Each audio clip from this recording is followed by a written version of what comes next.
안녕하세요 여러분, 성공합시다. 오늘 본문은 정말 묵상하면 할수록 여운이 큰 것 같아요. 오늘 주시는 말씀을 통해서 여러분들도 더 깊은 자리에서 하나님을 만나게 되시길 소원해요. 자, 우리는 1장에서부터 4장까지는 어떻게 하나님의 자녀가 되었나를 봤어요. 그리고 이제 5장에서부터 8장까지는요, 어떻게 하나님의 자녀가 되어 가는가를 보여주고 있어요. 자, 1장에서부터 4장까지 지금까지 공부한 거, 우리는 어떻게 하나님의 자녀가 되었나요? 자, 한번 같이 정리해봐요. 먼저 우리는 죄인이었어요. 그것도 깨닫지 못하고 살다가 말씀을 통해서, 율법을 통해서 그걸 깨달았어요. 그리고 세상에는 의인이 한 명도 없음을 알았어요. 그 절망 가운데 있는 우리에게 하나님의 한 의가 나타나서 우리를 그리스도께로 인도했어요. 이게 우리가 하나님의 자녀가 된 경로예요. 우리가 하나님의 자녀가 되었을 때 하나님은요, 우리를 의인이라고 불러주셨잖아요. 그래서 그거를 우리는 칭의라고 해요. 사실 칭의는요, 법적인 용어예요. 하나님의 자녀 이미 선언되었다는 거죠. 법적으로 자녀가 되었지만 이제 그 하나님의 자녀답게 살아야 되잖아요. 그 모든 가정을 우리는 성화라고 얘기하죠. 5장부터가 그 내용이에요. 우리가 로마서를 통해서 법적으로 자녀 되었을 뿐만 아니라 정말 찐 하나님의 자녀가 됐으면 좋겠어요. 자, 1절. 그러므로 우리가 믿음으로 의롭다 하심을 받았으니 우리 주 예수 그리스도로 말미암아 하나님과 화평을 누리자. 우리가 믿음으로 말미암아 의롭게 되었을 때 우리 주 예수 그리스도로 말미암아 하나님과 더불어 화평을 누리는 특권을 누리고 있어요. 사실 사람은요, 죄로 인해서 하나님과 끊어졌잖아요. 그런데 그리스도께서 십자가에서 대신 죽으심으로 그 모든 죄의 값을 다 지불하셨어요. 우리가 앞으로 지을 죄값까지요. 그 결과 우리는요, 하나님과 다시 연결되었어요. 그리고 화평하게 된 거죠. 화목한 사이가 된 거죠. 사실 하나님과 화평할 수 있다는 사실이 너무나 큰 은혜예요. 우리가 사람하고 사이에서의 관계만 회복돼도 너무 행복해지잖아요. 근데 우리를 지으신 아버지하고의 관계 회복이라니, 정말 이거는요, 꿈인가 생신가 싶을 정도로 감격스러운 일이에요. 여러분, 우리는요, 원래 쫓겨났던 사람들이에요. 창세기 3장 23절에서부터 24절 한번 볼게요. 여호와 하나님이 에덴 동산에서 그를 내보내어 그의 근원이 된 땅을 갈게 하시니라. 이같이 하나님이 그 사람을 쫓아내시고 에덴 동산의 그룹들과 두루 도는 불칼을 두어 생명나무의 길을 지키게 하시니라. 진짜 쫓겨났죠. 다 모든 것을 누릴 수 있는 에덴 동산에서 쫓겨났고 생명나무에도 갈 수 없이 죽을 수밖에 없는 그런 상태가 되었어요. 그리고 이제 근원이 되는 땅을 갈아야 먹고 살 수 있는, 그야말로 고난이 시작되었어요. 마치 누가복음에 돌아온 탕자의 둘째 아들이 집을 떠났을 때부터 이제 고난과 역경이 시작되었잖아요. 우리도 마찬가지예요. 죄로 인해서 일단 망가져 버렸어요. 그러다 보니까 눈이 어두워지고 판단력도 흐려지고 마음도 혼미해져가지고 어디로 가야 하는지도 모르고 뭐가 진리인지도 모르고 어떤 방향이 옳은지도 모르면서 다 잃어버렸어요. 거기가 절벽인지도 모르고 어디가 안전한지도 모르는 흑암 가운데 사는 인생이 되어버린 거죠. 그러다 보니요, 여기저기 부딪힐 수밖에 없고 그 계속되는 어떤 절망과 허망 가운데서 울고 있을 때 주님께서 우리를 찾아와 주셨어요. 그리고 우리가 죄인임을 알려주셨어요. 왜 그렇게 부딪히는지를 알게 해주신 거죠. 말씀이라는 거울을 주셨을 때 그제서야 나는 내 참모습을 보기 시작했어요. 얼마나 더러운지 거울을 보기 전에는 몰랐던 거죠. 그래서 이제 말씀이라는 거울을 통해서 내 얼굴도 닦고 눈곱도 떼고 머리도 빗기 시작했어요. 율법이 그리스도께로 인도하는 초동 선생이라고 하잖아요. 우리도 말씀을 통해서 그리스도를 보게 된 거죠. 비로소 그 감격의 대속의 사건을 깨달고 속량받았다는 그 놀라운 사실을 믿음으로 고백하게 되었고, 그 결과 하나님과 화평을 누리는 은혜를 선물로 받게 되었어요. 자, 2절. 또한 그로 말미암아 우리가 믿음으로 서 있는 이 은혜에 들어감을 얻었으며 하나님의 영광을 바라고 즐거워하느니라. 첫 번째, 예수 그리스도로 말미암아 지금 서 있는 은혜의 자리에 믿음으로 나오게 되었어요. 어떻게 되었다고요? 첫 번째, 예수 그리스도로 말미암아. 두 번째, 믿음으로요. 또 여기서 들어가면요, 하나님의 보좌 앞에 나가는 특권을 말해요. 우리는 하나님의 무궁하신 긍휼을 힘입어서 날마다 보좌 앞에 나갈 수 있는 특권이 있잖아요. 또 구약에서는요, 사실은 제사장을 통해서만 정해진 날에 하나님께 나아갈 수 있었지만요, 이제는 예수 그리스도를 통해서 아무 때나 직접 하나님께 나아갈 수 있게 되었어요. 자, 그럼 그 다음 스텝은 뭘까요?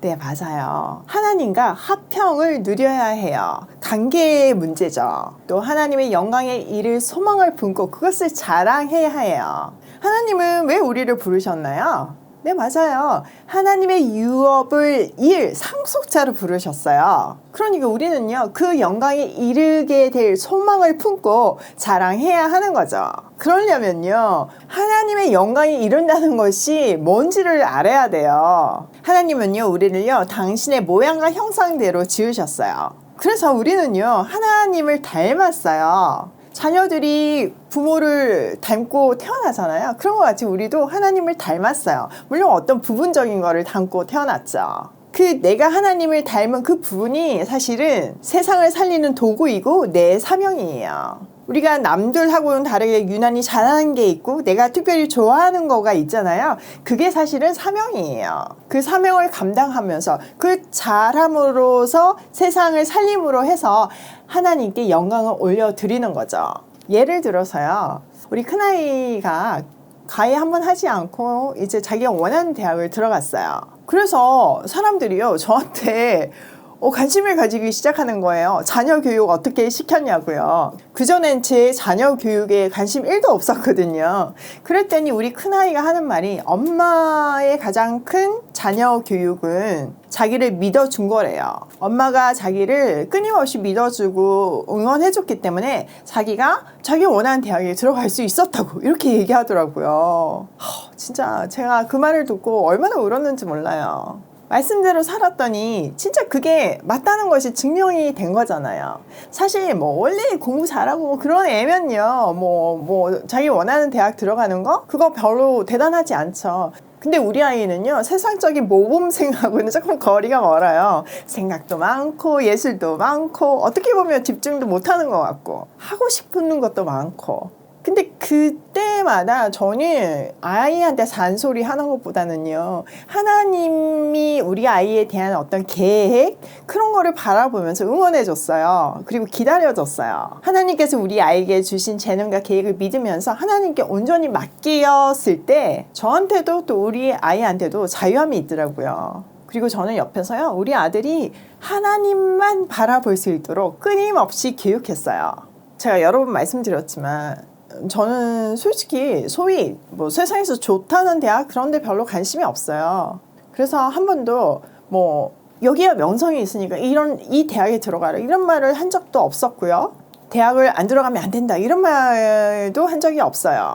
그거는 그냥 수단임을, 하나님께 쓰임받기 위한 수단임을 하나님 안에서 배웠기 때문에 아이한테 잘 맞는 곳으로 선택하면 되는 거잖아요. 게다가 별로 공부에 관심이 없길래 더더욱 좋은 대학 이런 데는 기대하지 않았어요. 그거 아니라도 얼마든지 잘할 수 있는 것들이 많으니까요. 근데 제가 한참 강약길을 걸을 때 사람들이요, 그래 너는 그런데 자녀 교육은 어떻게 할 거냐, 자녀들 저렇게 맨날 그냥 내평기에 쳐둘 거냐, 이런 얘기들을 많이 하시더라고요. 그때 저는 마음도 많이 아팠고 사실 심각하게 고민한 적도 있었어요. 근데 하나님이 저를 도와주시는 게요, 공무원 고사하고 지금 먹이어서 제대로 키우는 거가 어려운 시절이었거든요. 그러니까 공부는 둘째치고 이 아이를 제대로 먹여서 신체적으로라도 제대로 키울 수 있을까 이런 걱정을 하니까 학원 가입 이런 거는 아예 못했죠. 고려의 대상이 아니었어요. 갈등이 없었어요. 어떻게 보면 그냥 하나님이 저의 부족한 믿음을 그렇게 채워주심으로 아예 길을 선택해 주신 거죠. 그러던 어느 날 또 누군가가, 항상 그럴 때는 이제 믿음이 좋은 사람들이 그러잖아요. 또 가까운 사람이 그러고. 저 아이 문제로 제 마음을 이렇게 막 뒤집어 놓았을 때 저의 어떤 다른 믿음의 동력자가 그런 얘기를 하더라고요. 근데 그분은 이제 교육에 일가견이 있는 전문가였거든요. 근데 그 언니가 네, 그분이 지금 이 팀의 리더님이세요. 저한테 걱정하지 말라고. 하나님 분명 우리 아이들은 책임지실 거고, 그리고 지금 이렇게 조롱하는 사람들, 또 세상 사람들 눈에도 객관적으로 봐도 좋은 대학에 들어가게 해서 하나님 분명히 쓰실 거라고. 그때 제가 하나님이 쓰실 거라는 말에는 동의했지만 좋은 대학에 들어가서라는 말에는 사실 동의도 안 됐고 별로 중요하게 생각도 안 했고, 또 그 말에 대해서는요 사라처럼 혼자 막 웃었던 것 같아요. 제가 아이를 믿어줬다고 그랬지만 제가 보기에도 그거는 불가능해 보였기 때문에 제 믿음의 수준이 그 정도였던 거죠. 근데 시간이 지나서 큰아이가 진짜 자기가 원하는 대학에 들어갔을 때 너무 감격이었어요. 좋은 대학에 들어가서가 아니고요, 하나님이 진짜 아이를 책임지시는구나를 제 눈으로 확인했기 때문이에요. 또 우리 아이가 엄마가 믿어줬기 때문에 내가 그럴 수 있었다고 한 거잖아요. 그래서 진짜 눈물이 나더라고요. 그랬더니요, 우리 아이 덕분에 그 영광이 저한테 막 돌아오는 거예요. 어떻게 자녀 교육을 시켰냐고, 어떻게 이 아이를 이렇게 잘 키웠냐고. 사람들은 외모를 중요하게 생각을 하니까 하나님이 저한테 은혜를 베풀어 주신 것 같아요. 근데 이 은혜는 왜 베풀어 주셨을까요? 이거 쓰라고, 쓰라고 베풀어 주신 거예요. 내가 그것을 잘 하나님이 원하는 방식으로 쓸 때 이것이 우리가 하나님을 영광에 내는 방식이에요. 우리 아이가 자람으로 해서 제가 영광을 받게 되는 거, 이게 우리 삶을 통한 하나님께 영광을 올려드리는 방법이고요. 그 뒤로부터 사람들이요, 저를 아주 열애로 생각을 했는데, 자녀 교육에 있어서. 근데 제 자녀 교육에 관심을 가지기 시작했고, 급기야 이제 책으로 써달라는 제안까지 받았어요. 제가 한 게 없고 하나님 다 하셨는데요. 이랬더니 그 내용을 써달라는 거예요. 사실 아직은 좀 부족한 것 같아가지고 제가 망설이고 있는데요. 언젠가는 성경적인 자녀 교육에 대해서 책을 써서 하나님께 영광을 올려드려야 한다는 어떤 거룩한 부담이 제게 있어요. 이 소니는 분명 많은 사람들을 살리기 위한 하나님의 계획인 거를 알기 때문에 그것이 저한테 거룩한 부담인 거죠. 하나님을 마음껏 자랑하는 성경적 자녀 교육 책을 잘 쓸 수 있도록 기도해 주세요. 자, 이렇게 아이가 잘 돼서 부모가 영광을 받듯이 우리 삶 자체가 하나님의 영광이고 면류관이에요. 하나님은요, 우리 각 사람을 지으실 때 완벽한 계획과 하나님의 영광을 걸고 창조하셨어요. 우리는요, 그것을 이룰 소망을 품고 하나님을 자랑할 수 있어요. 자, 여기서 또 하나 질문이 생기죠. 어떻게 하나님의 영광에 이르게 될 소망을 품고 자랑을 한다는 거지? 하나님의 영광이 지금 우리 자신인데 어떤 것을 바라면서 자랑하라는 거지? 내 자랑을 하라는 건가? 이런 생각도 드시죠? 하나님은요, 완전하시고 성실하시고 긍휼이 무궁하신 분이세요. 그 하나님의 능력과 성품의 근거에서 그 영광에 이룰 수 있다는 것을 자랑하라는 거예요. 우리도 부모하고의 어떤 약속을 자랑할 수 있지만 사실 부모는요, 능력과 의지가 부족해서 약속을 못 지킬 때가 많잖아요. 진짜 뭐 자식 너무 사랑하지만 내 능력이 안 돼서 못 해줄 때도 많잖아요. 그런데 하나님은 그렇지 않아요. 하나님은 능력이 충만하신 분이고 성실하신 분이고 완벽하신 분이에요. 그 성품의 근거에서 자랑을 하라는 거예요. 아브라함과 사라가 믿음 없는 웃음을 웃었을 때 그 다음 해에 이삭을 주심으로 참된 행복의 웃음을 만들어 주셨잖아요. 그렇듯 하나님은 우리를 통한 당신의 계획을 반드시 이루시는 분이세요. 그러므로 우리는 내게 주신 사명이 반드시 완성될 것을 바라보고 자랑하는 고백이 매일 우리의 삶 속에 있어야 하는 거죠. 자, 3절. 다만 이뿐 아니라 우리가 환난 중에도 즐거워하나니 이는 환난은 인내를. 소망을 바랄 뿐만 아니라 환난도 자랑해야 해요.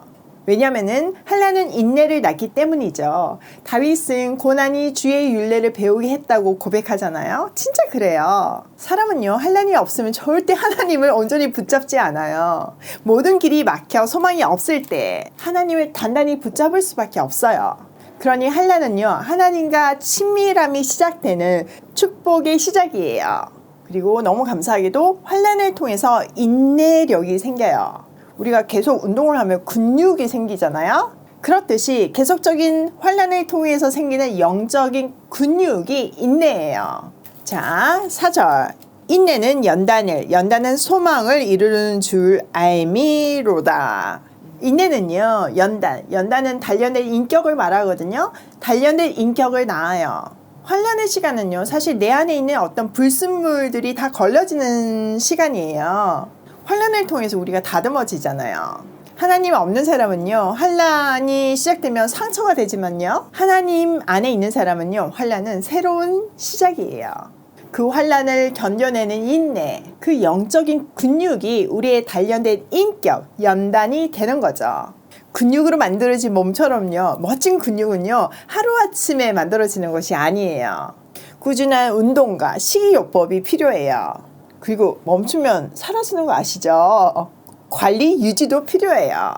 마찬가지로 우리의 멋진 영적 근육을 유지하기 위해서는 지속적인 관리와 훈련과 조절이 필요해요. 우리는 이 연단을 통해서 시험을 넉넉히 이길 수 있고요. 그렇게 단련된 인격은요, 희망을 낳아요. 자, 5절. 소망이 우리를 부끄럽게 하지 아니함은 우리에게 주신 성령으로 말미암아 하나님의 사랑이 우리 마음에 부은 바 됨이니. 이 희망은요, 이 소망은요, 우리를 실망시키지 않아요. 왜냐하면요, 이거는요, 하나님의 성품에 근거하기 때문이에요. 나한테 근거한 것이 아니라 완전하고 성실하고 긍휼이 풍성하신 하나님의 성품에 근거하기 때문이죠. 또 기쁜 소식은요, 하나님은 이 어려운 길을 홀로 걷게 안 하시고 성령을 보내주셨어요. 그리고 우리 안에 내주하게 하셨어요. 또 때를 따라 돕는 은혜와 지혜와 용기와 그 모든 것을 넉넉하게 이길 그의 사랑을 우리 마음에 부어주셨어요. 성령이 우리에게 주어졌다는 거는요, 하나님의 사랑이 우리 안에 부어졌다는 의미예요. 여러분, 성령이 우리 안에 있다는 증거, 테스트하는 증거가 뭐예요? 예, 우리가 예수를 주라 시인하면요, 성령이 우리 안에 거한다는 증거예요. 그 고백이 찐일 때 진짜 성령님이 우리 안에 있다는 증거고, 이 말씀을 깨닫게 하는 것도 성령님의 역할이세요. 제가 요한복음 강의 때 자세히 설명한 부분이 있으니까 궁금하신 분들은 한번 찾아보세요. 하나님의 사랑이 우리를 지속적으로 붙들어서 구원에 이르는 보증이 되므로 우리에게는 소망이 끊어질 수 없어요. 자, 다음 6절에서부터 11절까지는요, 하나님의 사랑에 대한 이야기인데요. 먼저 6절은요, 5절에 대한 부연 설명이에요. 자, 6절. 우리가 아직 연약할 때 기약대로 그리스도께서 경건하지 않은 자를 위하여 죽으셨도다. 하나님의 사랑은요, 우리가 아직 연약할 때 약속대로 그리스도께서 경건하지 않은 사람들을 위해서 죽으심으로 보여졌어요. 그 하나님의 사랑의 증거가 7절, 8절인데요. 7절, 의인을 위하여 죽는 자가 쉽지 않고 선인을 위하여 용감히 죽는 자가 혹 있거니와. 우리가 아직 죄인 되었을 때 그리스도께서 우리를 위하여 죽으심으로 하나님께서 우리에 대한 자기 사랑을 확증하셨느니라. 세상에는요, 의인을 위해서 죽는 사람은 거의 없고요, 선한 사람을 위해서도 감히 죽는 사람이 드물어요. 그런데 그리스도는요, 우리가 아직 죄인이었을 때 우리를 위해서 죽으셨어요. 그것을 통해서 하나님께서 우리를 사랑하신다는 것을 증명하셨어요. 자기가 죽을지언정 자기 아들을 내줄 사람은 없잖아요. 그 놀라운 사랑으로 우리를 얼마나 사랑하고 계신지를 보여주신 거예요. 그뿐만 아니라요, 진노로부터 우리를 구해주셨어요. 자, 9절.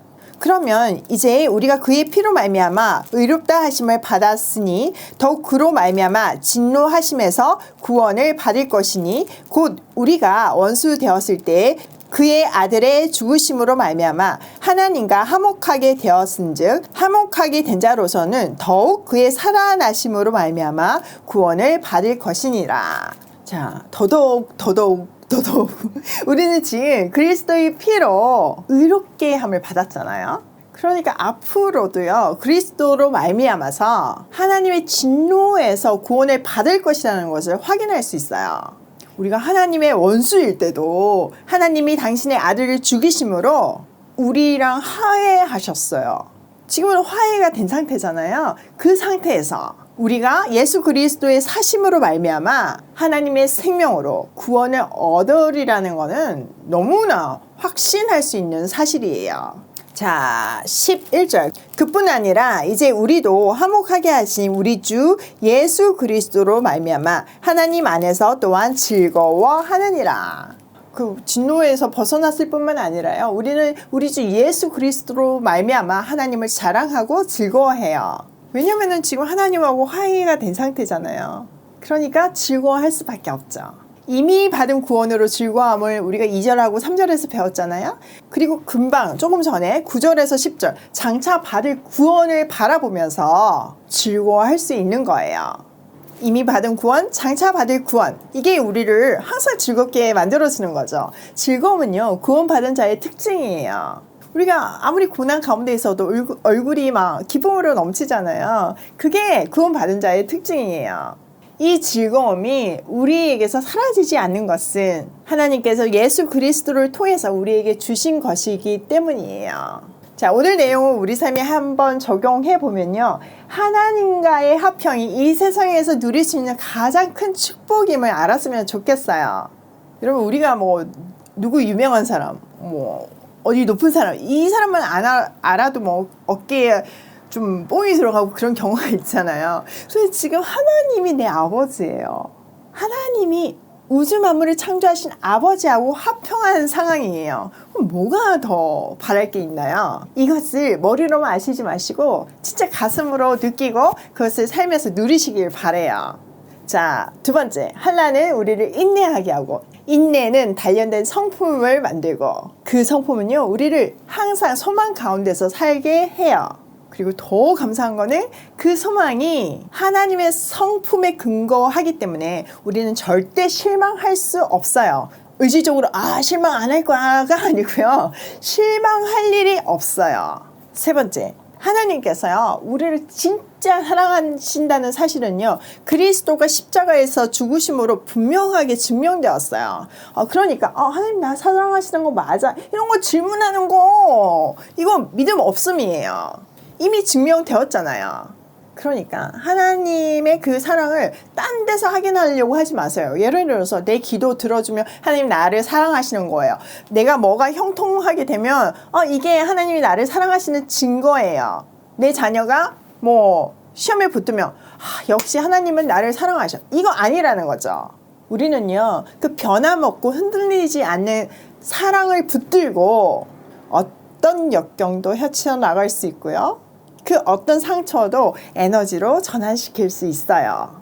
그것을 통해서 우리는 하나님의 자녀임이 증거가 되고 모든 영광을 아버지께 올려드릴 수 있어요. 이것이 진정한 사랑의 능력이에요. 여러분, 하나님의 영광은요, 우리 삶이에요.